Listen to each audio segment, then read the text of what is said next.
I've said before that we have kind of a weird situation when it comes to licensing games. Now, there's actually a lot of reasons for that, and I don't actually feel like going into the full depths and details of why it is that most licensing games end up being kind of crap. There is a reason the term shovelware actually exists, after all.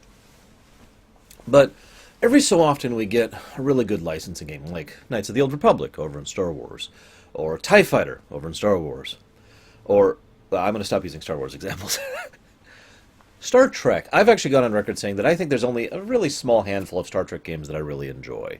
For me, the list is Judgment Rights, 25th Anniversary, Starfleet Academy, specifically the SNES version, and Star Trek Online. And this game. Now, I haven't actually played Elite Forces 2, so I can't really comment on that one. But I do think this is a good game. And I find it weird because it's one of those games that shouldn't have been made, as weird as that sounds. After things went down with Viacom, Activision was kind of left with the label, the licensing label rights. And Activision actually worked on several of the games I just listed for you. How's that for a weird thought, by the way? Activision used to have actually a reputation for really high-quality games. Do you remember those days? I'm not saying they don't make high-quality games right now. I'm just saying they used to have a reputation as high-quality game makers, but I digress. This game, though, was very unique because it came out during... The game actually was released in between the Season 6 finale and the beginning of Season 7 of Voyager. And it is set, and I actually wrote this down, on Stardate 53854.7, which happens to be, timeline-wise, pretty close after Live Fast and Prosper, but before Muse in Season 6. So that's when this game is actually set. And it was well received at the time. I remember actually playing a bit of Voyager at the time, mostly because of a weird reason. See, I was really big into a game called Unreal Tournament back then. And the reason I was so big into Unreal Tournament is because I was introduced to a game called Quake 3. And while I liked Quake 3, something about UT just kind of gelled better with me. But a friend of mine was really big into Quake 3. And he approached me and was like, dude, they made a Quake 3 Star Trek game. And that's how he told it to me. And I'm like, huh? Mental processing, what? Yeah, a Quake 3 Star Trek game. What's it called? Elite Forces. Okay. Now, I happen to live literally in walking distance of a game store at that point in my life. So I literally walked across the street, and I was like, yeah, here it is, and started playing it, and loved it. Now, I admit, even back in the day, because, again, Voyager was still coming out at the time, I still liked Voyager. I still enjoyed Voyager when it came out, not just with the advantage of time and hindsight and, more moderate responses. Even when Voyager was coming out, I still made a point of watching it, every week, right? And obviously Voyager is kind of important to me, not just because of the fact that I do enjoy the show, and because of the fact that I feel that it's one of those fascinating shows to think about because of unfulfilled potential, but because I spent 4.5 years of my life talking about it with you guys. Yeah. So Voyager is obviously, woo, yeah, Voyager. So when I saw this game was back in the list, my first reaction was, oh, sweet, I get to play through that again. I forgot how short it was, honestly. This was like a 4-hour game. I just, done. But that kind of fits, because that's kind of the point. The whole point of this was to make an episode of Voyager in video game format. And I think they succeeded splendidly. Now, I haven't really discussed one important thing, and I think this thing is absolutely critical to why this game is good. You ready for this? They got the original cast. This game came out, was developed and worked on while Voyager was still on the air. And that's not relevant because it was striking while the iron was hot. It was relevant because it's easier to land deals with actors and be able to have set time when a show is still live. If, for example, someone was going to make Elite Forces today, it would be a much more difficult thing to try and get a hold of all the original actors and actresses in order to come on the show. They would sound different because it's been 10 frickin' years, or actually, like 17 years now, and they would need to go back and rewatch the episodes and basically sketch out by hand how the sets look. However, doing the game while the show is out Much easier to get a hold of the actors and actresses. They're used to the roles, so they're already in character. In other words, they don't have to remember how to play a character they played 17 years ago. As much as I love Star Trek Online, that is a problem with some of the guest stars. They come on board, and they have to do a character that they played 17 years ago, or 16 years ago, or whatever, right? And they don't quite nail it because they haven't played that character for 15 years. I mean, that makes sense, right? There's nothing wrong with that. So you get them in the performance, and it actually sounds like the characters on the show, because, again, it basically is. And they actually have the ability to go and start actually walking through the sets, because the sets are still up. They're still there. They're still filming. All you need is a few minutes of set time and a camera. You just walk through and actually take photos and pictures of the actual sets, and bam, you can actually look around and be like, of course! This is what this room looks like. This is what the bridge looks like. This is what this area looks like. And then work on the 3D models from that. I mention all of this because this really was one of those games that probably shouldn't have happened, but thanks to luck, let's just call it what it is, all the circumstances piled up in just the right way that we got this game made, and I'm really happy for that. Let me go ahead and start by saying, if you have not played this game, I do recommend it. I enjoyed it. You can enjoy it even if you're not a big Star Trek fan. There's a couple of caveats to that, and I want to discuss those in more depth. So let's just say that it's not a perfect game, but it is still a very enjoyable game. And if you're a Star Trek fan, it's pretty enjoyable. And if you're a Voyager fan, it's very enjoyable. Obviously, this game uses the Quake 3 engine. That was the Quake 3 thing earlier. The id Tech 3 is actually the name of the engine. I actually wrote that down just so I could remember it. But as I mentioned, well, actually, before I get into that, let's talk about aging. I actually feel like I just talked about this with regards to Okami, which is the game I just covered. I've discussed over and over and over and over on my show, and in real life, the concept of games aging differently and better and worse, depending on their styles and their approaches and whatnot. And it is usually my opinion that 3D games tend to age worse. This game, in my opinion, has aged quite well. While it is obviously a 2000s era game, and it looks like it. I mean, I look at this game, it's like, yeah, it's Quake 3, all right. I do still think it aged well. The animations are a little wonky, but it's very smooth. The combat itself is phenomenal. That is one of the things I did enjoy about Quake 3 was the combat. It feels very much like that, too. And the arenas and the level design are pretty good. And I'm going to talk more about the level design in a bit. But the overall approach to the game, again, with the voice acting, with the cutscenes, with the branching storyline thing, I'm going to talk about it in a minute, I do feel this game is still playable now without having to be like, I don't know, kind of, it's sort of, No, I don't think I need to add an asterisk in this way to say that it has aged well. My opinion, of course, you're more than welcome to disagree. I only bring that up because I actually talked to a couple of friends of mine who have played this game before I went through it, and they all said, yeah, but it hasn't aged well, and I'm like, well, okay, that sucks. And then I played it, and I was like, wait, this is aged fine.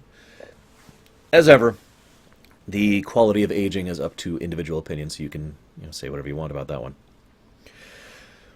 I've been dancing around this topic for a bit here. Let's talk about the branching plot thing, the episode thing.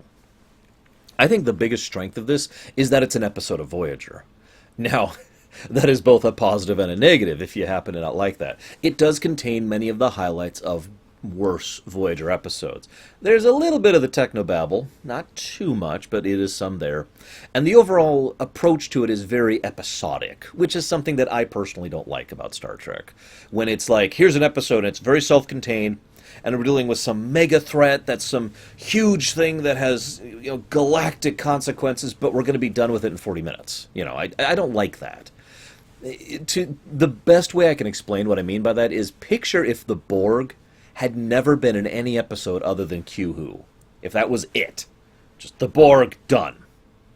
That's kind of what that is. There have actually been a lot of races across Star Trek. Original series, TNG, and Voyager all have this problem to some extent or another, where there's this ancient, powerful, super mega doom race that you only ever see in one episode.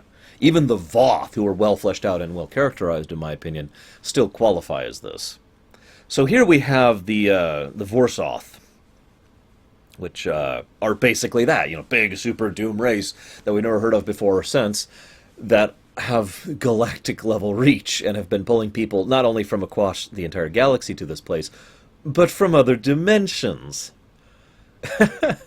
But it's okay, we'll be done with them in 40 minutes, or in this case, 4 hours. So that's kind of a detriment to the episode. But it does a few things very smartly. It does feel, in many ways, like a played episode. And I gotta be 100% honest, the idea of playing an episode of Star Trek is very appealing to me. It's one of the reasons I've said so many times that, God almighty, we need a frickin' Telltale Star Trek game. Because they could do that. And they could actually make you play through it. Which brings me brilliantly to my next point. There's actually a bit of branching story in this one. Not literally. It's not in the sense of, you can completely choose how the game goes. But you can change specific scenes. Some characters you can save or not save. Certain events will happen differently depending on your choices and your interactions. Which I like. And the game is very heavily scripted when it comes to its cutscenes. A deliberate inference to Half-Life was mentioned by the developers of the game. They actually used Half-Life as an inspiration for a lot of this game. And it shows. There's a lot of scenes where you're playing through a cutscene and it's like, okay, that's awesome, and there's this, and okay. There's a lot of story to what is effectively a brainless FPS shooter. I shouldn't say brainless, because that brings me to the next point. They did one other thing I very much like, and this kind of helps the episodic feeling. See, some people may disagree about this, but my opinion, Star Trek is not about one person. This has always been one of the problems of Star Trek games. Most of the good Star Trek games, in my opinion, are the ones where you're playing a crew or a ship or multiple people. A lot of the worst Star Trek games tend to have the opposite problem, where you're playing an individual, because an individual is just not that special or amazing in Star Trek, right? I mean, there have been exceptions to this. Some would argue Star Trek Borg, there's the Klingon Academy game, stuff like that. But in my opinion, it's best when we're playing a crew, because that's what Star Trek's about for me, the group concept, and working together, teamwork, respect, the Mass Effect thing, right? This works in this game because they really worked on the friendly AI. Now, the developers, I read this wonderful interview where they said they were between a rock and a hard place, and I agree with this. It's too easy to make friendly AI useless, but it's also too easy to make them too useful, to the point where you can just sit back and watch the AI win. And they were trying to hit that balance point, and they had some issues with that, and there were some things they had to do, and they basically cheated on some of the AI to make it so you still had to do stuff, but the AI was still useful. But the AI is still useful. I know that sounds weird, but do you know how unique of a concept this was back in 2000? To have friendly party members who you're not controlling, AI controlled, who are actually helping? It's one of the things that I remember hating about some of the old Star Fox games. It's like, God, just do something, Slippy, come on! But I love that. And the level design, I told you I'd get back around to this, helps to inform this. See, the levels in this game are actually quite linear and quite large. Corridors are large. It's very difficult for the AIs to get stuck in areas, because remember, this is the 2000s, and pathfinding was still having an issue back then. So they specifically designed the levels to help the friendly AI go through it, to help them keep up with you, to help them still be useful. That's what I meant about good level design. It's not exactly the most brilliant, amazing level design I've ever seen, but they specifically designed every level to make the game more structured like that. And I personally think that deserves some gratitude, some kudos. I mentioned that they got the original voice actors back. There's one actually big point about that. Obviously, they got the main crew of Voyager, and they're all still there. But they got Chell back. Now, I hope that 99% of you are saying, who the hell's Chell? Even if you played the game, you're probably like, who the hell's Chell? He's the Bolian. Now, about 50% of you are probably like, what's a Bolian? Blue-skinned guy. No, not the Asari. That's a different franchise. No, not the Illyrians. That's a completely different franchise that most of you probably never played. No, Chell was the Bolian who was all the way back in the episode... Ooh, I suddenly can't think of the name of it. It's the one where Tuvok has to train the Maquis. This is way back in Season 1 or Season 2. Tuvok has to train the Maquis and make them up to Starfleet's potential, and Chell, the Bolian, was one of those Maquis. They actually got that actor back to play Chell in Elite Forces. And as much as he's got the whole, oh god, cowardice thing going on, I liked his inclusion, not just because it was the same actor, which was a nice touch, but because of the fact that, to be blunt, an elite team of what is effectively a hazard response team, hazard squad, should include some Maquis people, because that's kind of what the Maquis actually are. The only difference is the Maquis are not used to having the backing and support that the hazard squad has. Which brings me to my next point. As much as I do indeed like and fully love the idea of a hazard team on Star Trek, and in fact they did some good stuff with that in Enterprise in Season 3 and 4, why the hell have we never seen this before, or since? Not counting the Enterprise exception I just mentioned. I mean, seriously, in most navies, at least fictional navies, especially spatial, space navies, they have some kind of Marines on board to deal with threats, either defensively or offensively. And we do both in this game as Hazard Squad, as the elite force. Why haven't we had this? This is such a smart idea. This is such an intelligent concept that I am blown away that no one else has ever come up with this up to this point. I mean, obviously some people have in other games, but you get the idea, right? Why is this a new thing? Nevertheless, it does receive praise for that. And obviously they are very useful over the course of this, I almost said episode, over the course of this game. But that brings me to another thing this game does very right. I mentioned it feels like an episode, for both good and for bad, but it does two additional things that really helps to elevate that.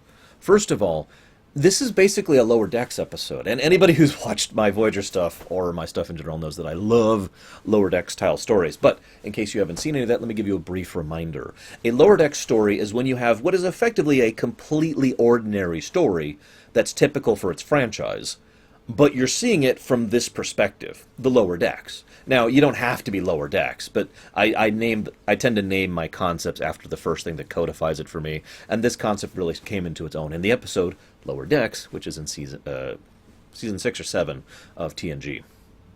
And it's a good episode. It is a completely standard TNG episode. Very ordinary, very normal. Would be very boring, except we see the whole episode from the perspective of some random ensigns who are on the lower decks. And that really elevates it. That perspective change completely shifts things. And I love Lower Decks episodes when they're properly executed because it can put such a new spin and take on things. We play nobodies, basically, in this episode. We play red shirts and the kind of people who usually either don't have lines or their lines are, "Yes, sir." And that's about it. And we have, and obviously we're integral to the overall function of the episode, but at the same time, if you think, I just called it an episode again, of the game, but if you think about the game's story, just picture what's going on the bridge. Picture what's going on in engineering. Picture what's going on, on the main screen. Picture if this was an episode of Voyager, and you can see how it is a fairly typical Voyager episode that we happen to be seeing from down here. Like, in other words, what I'm saying is that you can just picture what they're doing up top while you're down below. Make sense? The other thing that this episode does that I very much enjoy, I just called it an episode again. I keep doing that. The other thing that this game does that I very much enjoy is that it's smart. Now, I've actually talked about this a bit in Season 7 of Voyager when I was going through the final few episodes, and I will be talking about this again when we get to TNG and DS9, and I've mentioned this over on Babylon 5. But on the off chance that you don't watch my television stuff, let me explain what I mean by smart. A smart episode or game, a smart story, isn't necessarily one that requires super complex, in-depth thought. It's not something that's super subtle. It's not something that you have to watch 15 times to really figure out what's going on. It's just one that makes sense. It's one that doesn't treat you like you're an idiot. It doesn't have to be like, well, viewer, this thing, as you know, as you know is like the complete opposite of a smart script. Because as you know is stupid dialogue that doesn't make sense in character just to explain to you, the viewer, what's going on. A smart script doesn't have to do that, and the characters do things that make sense and are in character. For example, I'm trying to come up with a specific Voyager example, and I'm forgetting. There were several in Season 7 that struck me as very smart episodes that I enjoyed.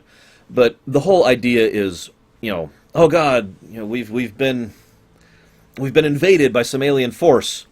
A stupid episode will have them be like, "Sir, we've been invaded. Oh, we need to try to do this. Oh, but no, that doesn't work. Well, maybe we do this. No, it doesn't work." And they just kind of sit around and stare at their hands, basically, for a few minutes, just so the episode can progress. A smart episode will have them immediately respond to the threat and try to do something about it because they have tools at their disposal and should use them to defend their ship. This is a smart episode. In basically every circumstance, what happens is something that should logically happen and make sense. And they don't spend a lot of time beating you, the player over the head with plot points. And instead it's just like, okay, we need isodecium. Okay. Or isodecium, excuse me. We need isodecium. Okay. Let's go get it. Why do we need it? Well, I mean, it isn't affected by the dampening field. Cool. Dun, dun, dun, dun, and we're off. They don't need to bash the point in, and I like that. One thing I found kind of curious, though, is they do... I'm going to have to define... I'm having to define so many of my own terms in this one rumination. They kind of fanficky a bit. But to explain what I mean by that, when I call something fanficky, it's not actually a negative connotation, by the way.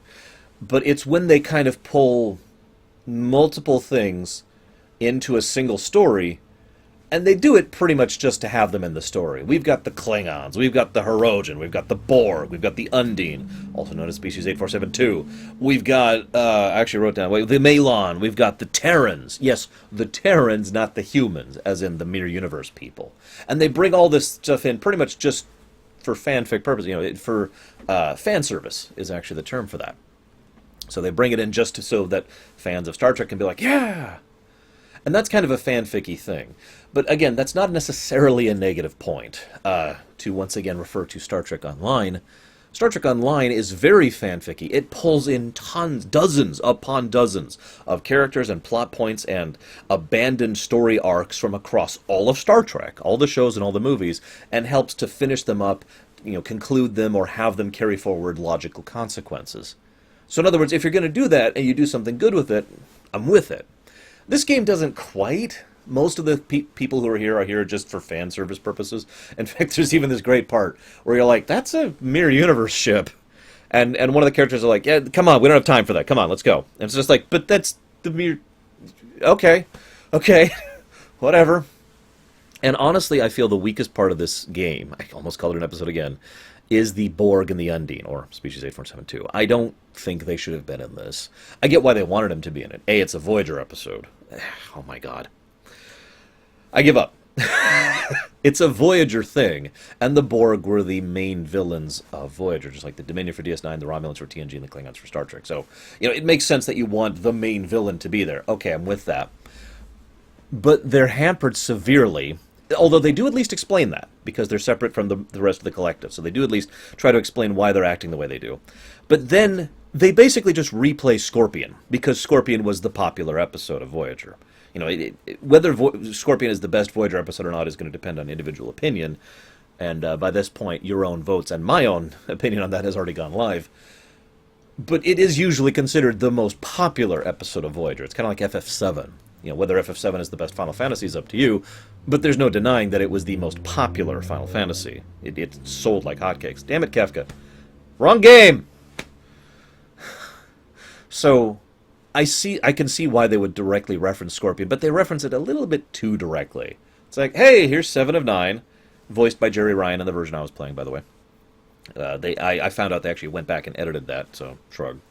So, hey, here's 7 of 9, and by the way, we're the Borg, but we will work with you if you help us defeat the Undine. Okay, now we've defeated the Undine, we have turned on you. I mean, copy-paste, right? It just felt like a bit of a lackluster section, especially since, in my opinion, the Borg should rarely be opposable in a video game format. To explain what I mean by that, there's an old saying, and I'm going to paraphrase this because I don't remember the exact wording. If you give it stats, they will kill it. In other words, if you're making any game, and if you give something stats, it doesn't matter how insane or crazy its stats are. If you make it so the player can, it is possible for the player to kill that thing, they will find a way if they care. They will make a way to do that. The Sleeper, I think is the name of it, over in EverQuest, is an excellent example of that. That dragon was not supposed to be killable. They found a way. This is not new. This is a normal thing. And so they gave the Borg stats. And while that can work on an individual level, I feel like most of the time when the Borg are opposable in a video game format, they come across as just far too weak. Or, and that's not the way I want to put that. Because, as I've said before, defeating an individual Borg drone is not that hard. Defeating a Borg ship is pretty hard, but still not a big deal. but it removes some of the mystique and dread of the Borg when you can just go down a hall blasting at them. The one thing they did well, though, I think, is when you don't have your the iMod, the infinity modulator, which allows you to just keep shooting the Borg forever so they can't adapt, which itself is kind of eye-rolling. But the idea that you have to sneak through, and if you get caught by a Borg, you're screwed, because you can shoot them like twice, that was good. That actually made it feel like, oh God, please don't see me, please don't see me. Oh God, okay, oh God, run, run. I did like that, so they did at least do that properly. The Undine, by contrast, were just typical bad guys. So were the Vorsoth, actually. The Varsoth? God, I can't even remember how they said their own name. They only say it like 3 times in the game. I don't actually have much else to say. There is one scene... So there's a scene that made me laugh.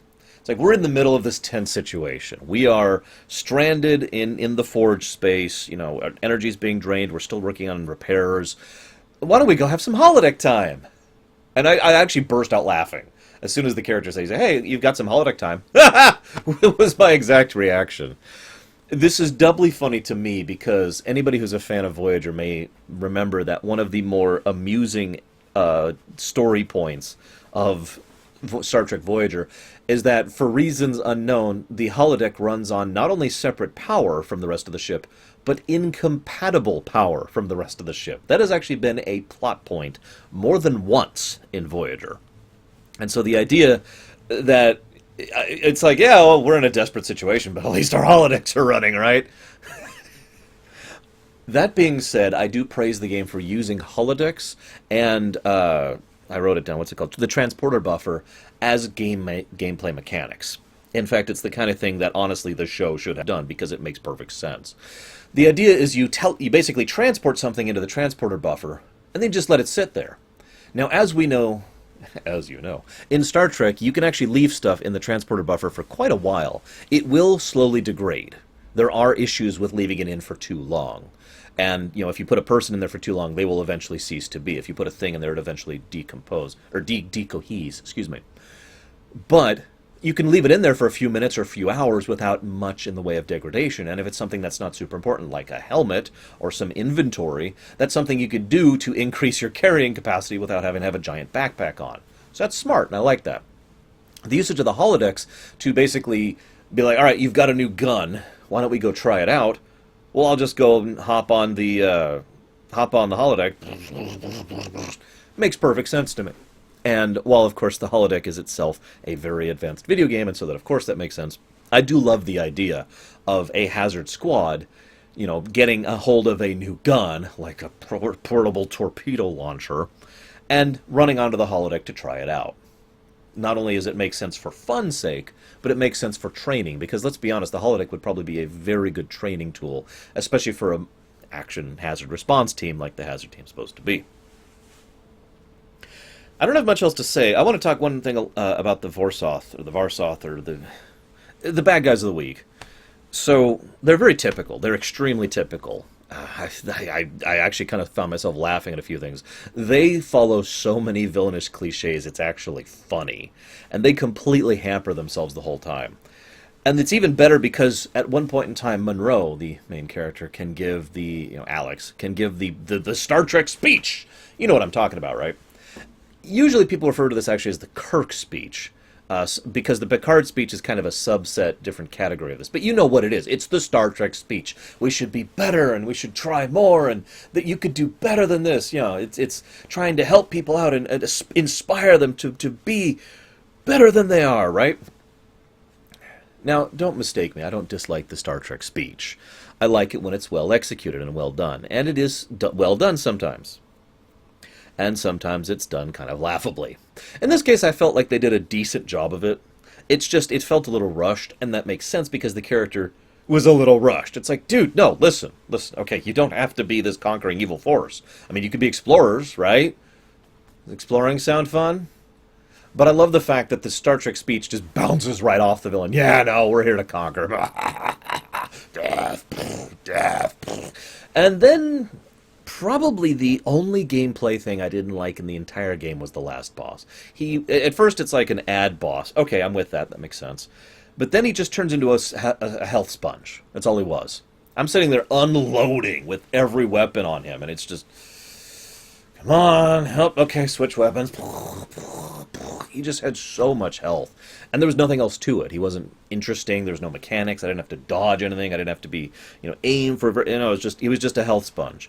It was actually a very boring, anticlimactic end, and I felt rather disappointed by it. It's the only part of the whole game, part of the gameplay that I didn't enjoy.